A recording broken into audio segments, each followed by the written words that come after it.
લોકસભાની ચૂંટણી પહેલા કોંગ્રેસના નેતાઓનો ભાજપમાં ભરતી મેળો યોજાયો, જેનાથી ભાજપના નેતાઓ અને કાર્યકર્તાઓ નારાજ છે. ત્યારે રાજકોટમાં CR પાટીલે અનૌપચારિક વાતચીતમાં જણાવ્યું કે કોંગ્રેસની તાકાત તોડવા માટે તેમના નેતાઓને ભાજપમાં પ્રવેશ આપ્યો છે.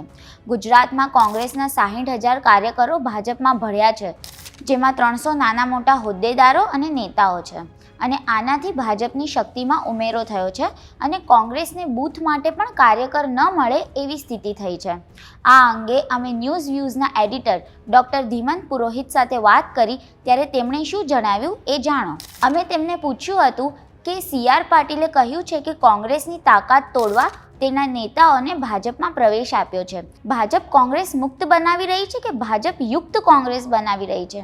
આ અંગે ન્યૂઝ વ્યૂઝના એડિટર ડૉક્ટર ધીમંત પુરોહિતે જણાવ્યું કે શરૂઆત થઈ ગુજરાતમાં કોંગ્રેસને શૂન્ય કરીને બધી સીટો ઉપર બીજેપીને જીતવાની વાત હોય કે એક પછી એક કોંગ્રેસના MLA અને અન્ય નેતાઓને તોડીને બીજેપીમાં લેવાની વાત હોય,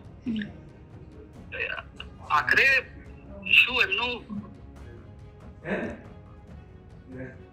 આગળ વધી રહ્યા છે એ દિશા છે કે જેમાં આખરે બીજેપીનો પોતાનો ભોગ લેવાશે. જે રીતે અત્યારે બીજેપીમાં તમે જુઓ, લોકસભા ઇલેક્શન દરમિયાન કોંગ્રેસ જેવું વાતાવરણ એક પ્રકારે ઉભું થાય છે, જે બીજેપીમાં આજથી થોડા વર્ષો પહેલા કોઈ કલ્પી પણ નતું શકતું. એ પ્રકારના વિરોધને કારણે આખરે બીજેપી એમના ઉમેદવારો બદલવા પડે. એક વખત લોકસભાના ઉમેદવાર તરીકે જાહેર કર્યા પછી એ ઉપરાંત અત્યારે રાજકોટમાં જે રીતની સ્થિતિ છે, પુરુષોત્તમ રૂપાલાના ઉચ્ચારણો એ પછીની પરિસ્થિતિ, એટલે સ્વાભાવિક છે કે જે કોંગ્રેસને નાબૂદ કરીને કોંગ્રેસ મુક્ત ભારતની વાતો કરતા હતા બીજેપીના નેતાઓ, આખરે પોતે કોંગ્રેસની સ્થિતિમાં જ આવીને ઉભા રહ્યા છે બીજેપીમાં. લોકસભાની 26 અને વિધાનસભાની 5 સીટ એમ કુલ 31 ઉમેદવારોમાંથી 11 ઉમેદવાર મૂળ કોંગ્રેસના છે, જેને કારણે ભાજપના કાર્યકરોમાં નારાજગી છે. આના વિશે તમે શું કહેશો?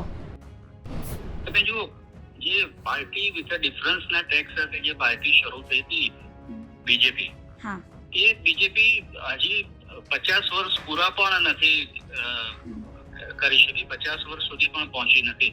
એ પાર્ટી આટલા ટૂંકા સમયગાળામાં જે રીતની એની સ્થિતિ જોઈ છે કે આજે એને તમે કીધું એ સાચી વાત છે, એ પ્રમાણે લોકસભાના 26 અને બાકીના જે 5 બાય ઇલેક્શન વિધાનસભાના છે એના ઉમેદવારોમાં પોતાના બધા ઉમેદવારો પણ ઉભા રાખી શકવાની સ્થિતિમાં નથી. જે રીતે એને કોંગ્રેસના નેતાઓને જે પ્રકારના વચનો આપીને બીજેપીમાં લીધા છે, એટલે સ્વાભાવિક છે એમને ટિકિટ આપવી પડે. પણ એને કારણે લોકસભા ઉપરાંત તમે વિધાનસભા ઇલેક્શનની વાત કરો તો આ ઉપચુનાવમાં શરમજનક સ્થિતિ આ પાર્ટી વિશે ડિફરન્સની એ છે કે બધા એમણે કોંગ્રેસના જે કોંગ્રેસના નેતાઓ જે કોંગ્રેસમાંથી વંડી ઠેકીને બીજેપીમાં આવ્યા હતા એ લોકોને ટિકિટ આપવી પડી છે, અને બીજેપીના એક પણ મૂળ કાર્યકર્તાને કે નેતાને આ વિધાનસભા ઉપચુનાવમાં તો ઉભા રહેવાની જગ્યા મળી નથી.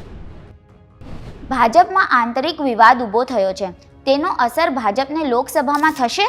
એના ઉપર તેમણે જણાવ્યું કે સૌથી મોટી વિડંબના આ ઇલેક્શનની એ હશે કે આટલા બધા વિરોધ છતાં ભારતમાં પરિસ્થિતિ એ જ પ્રકારની છે, ગુજરાતમાં પરિસ્થિતિ એ પ્રકારની છે કે વિરોધ પક્ષ કોઈ રીતે ભાજપની આ નબળી સ્થિતિને એન્કેશ કરવાની પરિસ્થિતિમાં નથી. તમે કોંગ્રેસ જુઓ કે આપ જુઓ, ગુજરાતમાં આટલો બધો વિરોધ બીજેપીના કાર્યકર્તાઓમાં દેખાય છે, લોકોમાં પણ રોષ છે.